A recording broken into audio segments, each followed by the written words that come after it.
are a great way to kind of do a couple things, right? You can play test the game, in the wild, because the game is made for the people. Um, we're designing it so that it's liked by people and what people want to play it. And well, how do we do that except for just test it in the wild? A lot of board games that you see, like go to Target, right, and look at all the board game section.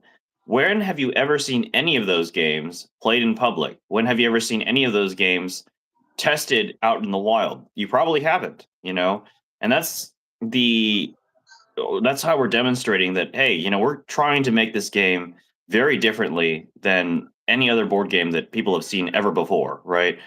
Yeah. Do away with the 45-minute rule book read, do away with the throwaway first round of a game where it takes anywhere from an hour to 2 hours to play before you start to actually understand the game. And by then, everyone is like, all right, I just want to watch a movie now, because the the barrier to entry is just so high, so instead we've said, let's not do that anymore. um Here's a game that you can learn 10 to 30 seconds, um Yeah, and because that. you can yeah, understand it just Yeah, instantly. because like for me, sometimes if sometimes I don't like reading the rule books. I just like trying to find a video that works.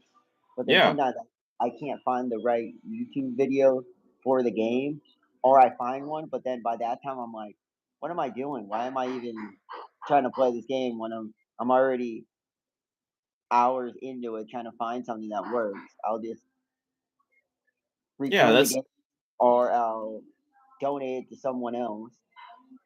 and I think that is the mistake that uh a lot of board game designers make, and myself included. Like when I was first making board games, I always thought like, all right, I have to have complex rules to make a game with a lot of depth, right? And you know, having a lot of complexity does, by nature make a game complex, and by that nature it makes it have depth, but that doesn't mean that it's accessible. So instead it's like, let's try to make a game that is really easy to learn but extremely hard to master, right? Like, as I said, I have over 400 hours and I'm still learning new trick shots. Like, I someone challenged me to do I never played the game, but the musty flick. No, the one um I posted the other day. yeah, and I watched some videos. And like, I think I can do that. And but you have to translate it. It's like, all right, uh, how do I physically move this car to bump it like this and do that at the end?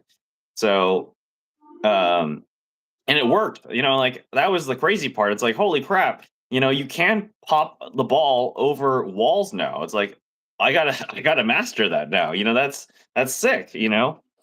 Yeah, so if people if they wanna buy this game, where can they buy it or how can I buy it? Sure. Like, so we're more or less pre-production right now.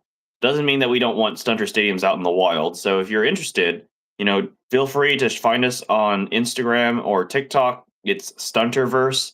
And then shoot us a DM. I know that that's not the best buy it now button, but it's what we got for right now. We literally would not survive if we put a buy it now button. We don't have the supply chain and the production ready to if we got like 100 orders overnight, I think we literally would just die. Like, there's no way we could be able to fulfill that. But if people are interested at the price point and are interested in just really supporting this rebellion, then they're more than welcome to shoot us a DM and we'll make it happen. Yeah, what is the price range for this game and Yeah. what So do our I break even point, huh? what do I get when I buy your board game? Sure.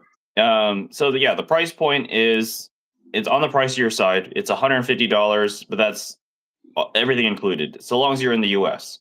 Um, if you do buy the game, you get a signed board by the creators. Uh, you get to pick, limited options of your wall colors. Currently for the Wave 2, we have orange and blue, or all orange or all blue. Um, and you get 12 cars